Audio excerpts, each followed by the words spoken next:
Hi everyone, I'm Kevin Johnson A. Cebuyan and you can call me Kuya Kebs. Hi everyone, I am Kate Mariam Sasi and you can call me Ate Kate. Hi everyone, I am Becky Gatters and you can call me Ate Kate. And welcome to today's video.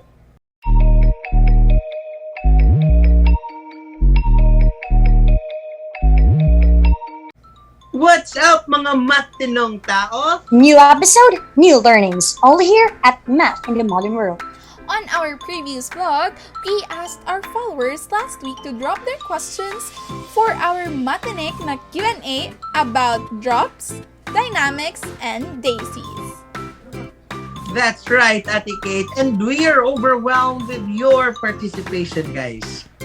I couldn't agree more. And right now, let's answer the most common questions asked by our netizens. First, we have a query from at pinagtagpo pero di tinadhana. Ay, bongga yung username ha. Parang di naman masakit. Anyways, the question is, what drops, dynamics, and daisies is all about? Kuya Kebs? Here in Nature's Numbers Chapter 9, the author provided free examples from very different parts of science as to how simplicity emerges with complexity. First is drop, which refers to a drop of water. The first idea in 1994 was fluid motion by J. Edgars, followed by the similarity solution of T.F. DuPont, where they presented different states with regards to fluid flow. Secondly, dynamics, which refers to population. The author experimented on pigs wherein differential equation was used to prove the changes in population. There was also another experiment using foxes and rabbits as predator-prey interactions model. Daisies, on the other hand, introduced Fibonacci sequence, where they determined dynamic of flower petals and other blunt features. Also, the author explained the vital role of genetics in flower growth. And there you have it.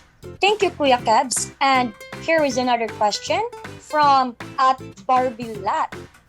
Can you please explain further of what drop is? Drops. Water dripping from the tap.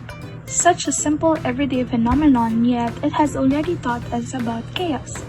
Now, it will teach us something about complexity. Well, it's obvious, isn't it?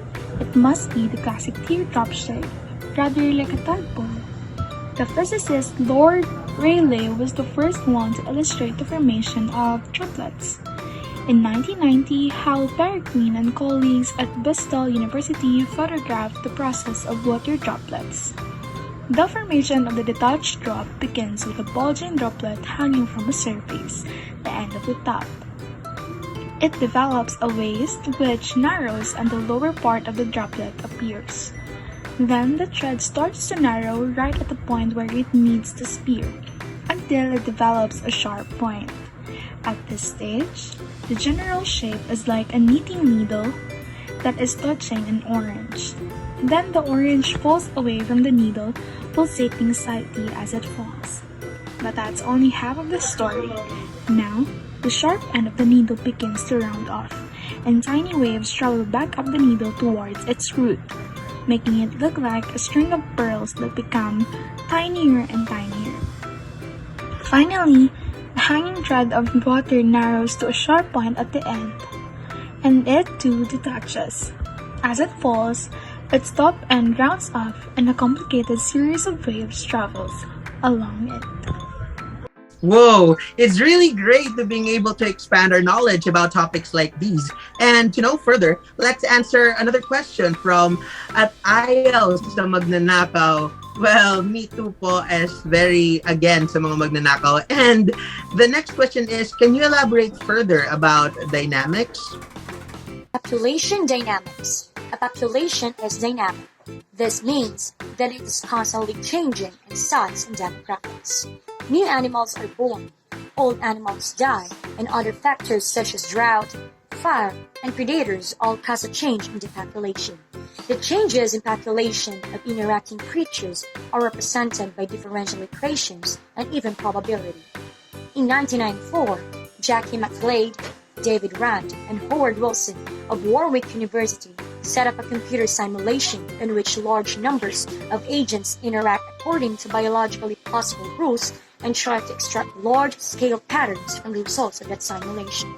For your simulation, the computer screen is divided into a grid of squares, and each square is assigned a color, say, red for a fox, gray for a rabbit, green for grass, black for bare rock. Then a system of rules is set up to model the main biological influences at work. Examples of such rules might be: if a rabbit is next to grass, it moves to the position of the grass and eats it. If a fox is next to a rabbit, it moves to the position of the rabbit and eats it. At each stage of the game, a rabbit breeds new rabbits with some chosen probability. A fox that has not eaten for a certain number of moves will die.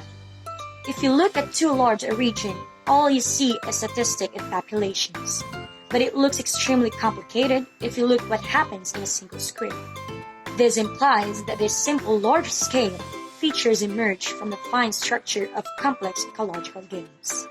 Very informative, Ate Keith. Thank you so much. Moving on, another frequently asked query is from at hotdog ng buns nyo. Parang nagutom ako dun Parang gusto ko rin kumain ng hotdog.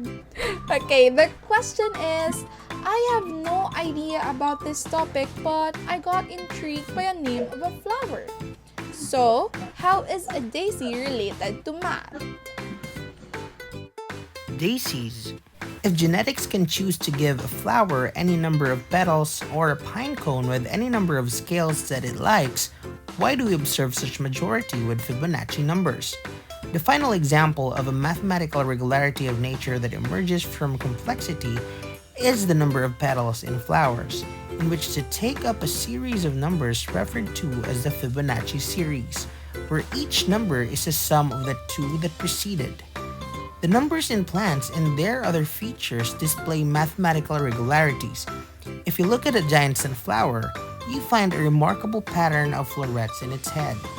The florets are arranged in two intersecting families of spirals, one winding clockwise, the other counterclockwise. Both convene Fibonacci numbers 34 and 55. The general arrangement of those features is laid down right at the start as the primordia form.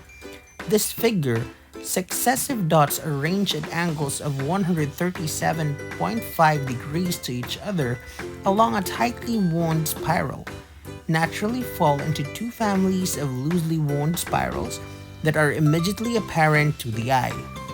Here, there are 8 spirals in one direction and 13 in the other consecutive Fibonacci numbers.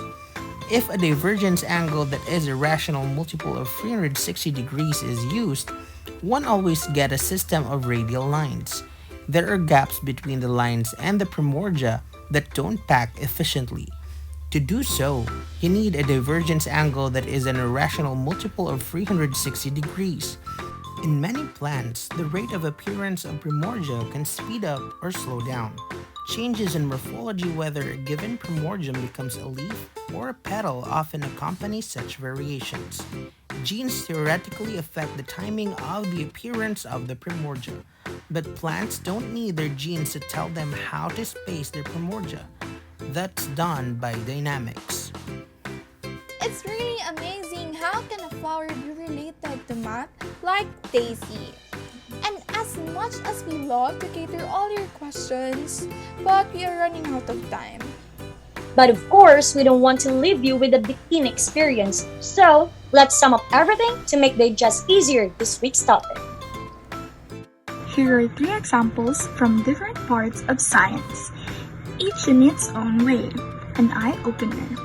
Each case study origins in nature's numbers, the deep mathematical regularities that can be touched in natural forms. And there is a common trend and even deeper message buried within them, that in drops, dynamic, and daisies, that nature is complicated. No, nature is in own subtle way, simple.